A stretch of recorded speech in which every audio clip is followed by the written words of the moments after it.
So I just recently lowered my car on Powertrix coilovers. I would like a really flush look, and one of the things I run into is rubbing against the fender liners. So I'm going to go through and modify my fender liners. I think you guys can do it without pulling it, and I'll walk you through my modifications here. One of the things you notice is that along the tire, you can tell where it's been rubbing.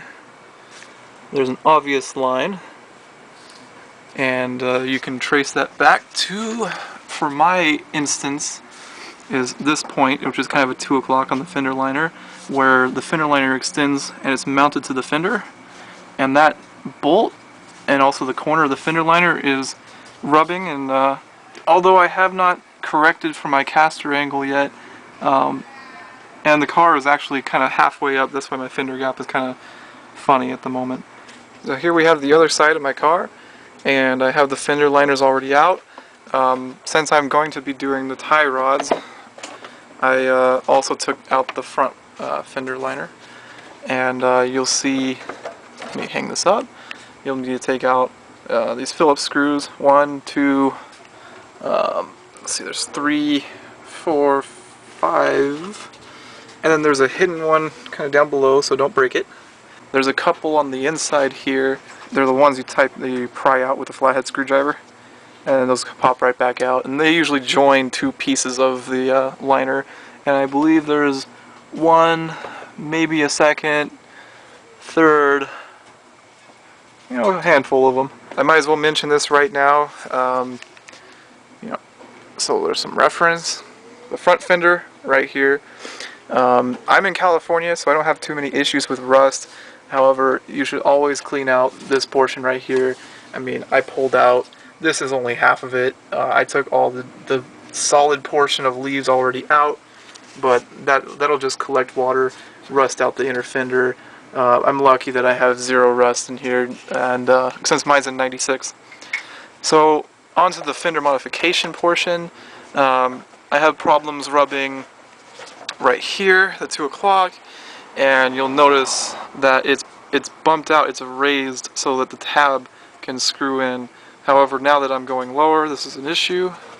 So my plan is I'm going to cut out the portion that is bumped out.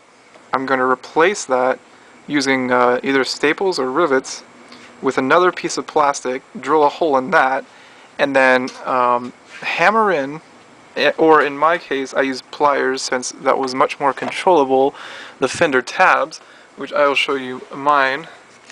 However, I took this a little late. I already used pliers to hammer this in, and since the hammer wasn't doing too much but potentially damaging the fender, I bent mine in from a 90 into about a 30 degree at the moment, and I think that'll be enough, but I may do it just a little further, up to about a 45 degree angle. And let me show you my recommendations for that. When you use pliers, you want to make sure that you are you're gripping the tab from a portion that's far away from the edge of the fender so as to do not damage your fender. Let me point out here with a screwdriver since it's much easier. Here's the edge of your fender. You want this portion to remain relatively curved. Then you have the tab with the hole that's quite a distance away, but you only want to bend just the hole portion, and if you stay about a 1/4 inch away from the edge of the fender when you're bending the tab in, then you will have very, very little disformation in the edge of the fender. So grab your pliers, which you'll want to grab just slightly past the hole, about right there, and then you're going to bend that upwards at a 45 or 30 degree angle. Just be very careful not to start to twist this fender line. I'm just bottomed out on the Powertrix coilover adjustment cups, so I'm not super low or anything like that. You may also interfere with this further back tab as well. But as for now, I will just do this one, leave this one normally, maybe bend it in just slightly, but keep the stock fender because it doesn't even bump out too much. It's just mild, while the second one is very aggressive. Alright, so now we're going to go ahead and cut this away. I have some tin snips that will be helpful, and a pretty robust pair of scissors. I haven't cut one away yet, so I'll let you know if it's hard. And no, it's very, very easy.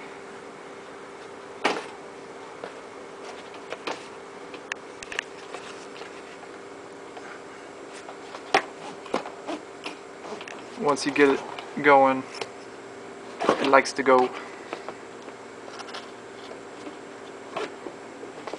Right about there. There you go. There's your problem. And here's your solution. I have a couple different materials. I'm just going to try and test fit some, see what I like. The curvature of this piece just isn't quite right. So I'm going to go ahead and move to the others.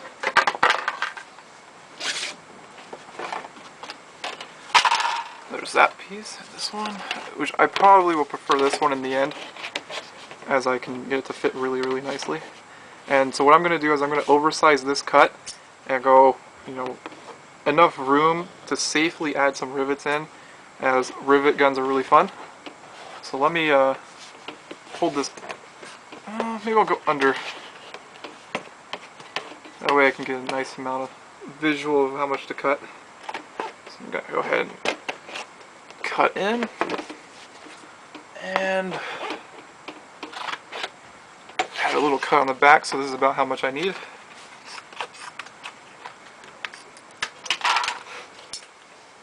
Okay. So then we'll have to hold this up against our liner, plan out a couple holes, and then pop our rivets in, or if you guys are using a stapler, just go straight ahead for it. So I went ahead and plasti dipped this piece so it matches the rest of the fender liner, and I'll go ahead and clamp it in, make sure everything lines up nice. I have just a couple of clamps here.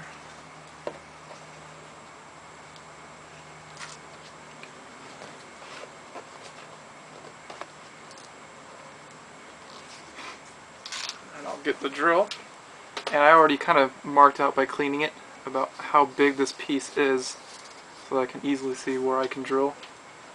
And I'm using a drill bit about the same size as the diameter of the pop rivet that I need to put in. Okay, so go ahead and take your pop rivet,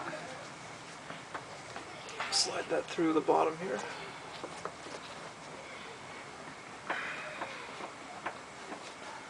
Nice and tight.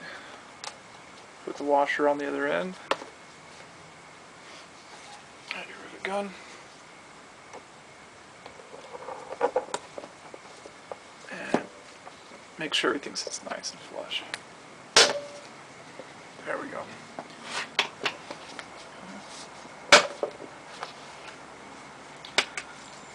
Okay, so now I have the piece riveted in, and I went ahead and put one of the screws in, actually a couple of them, just to line everything up.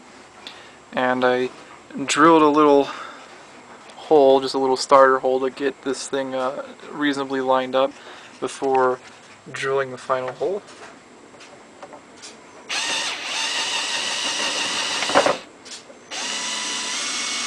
Okay. There we go.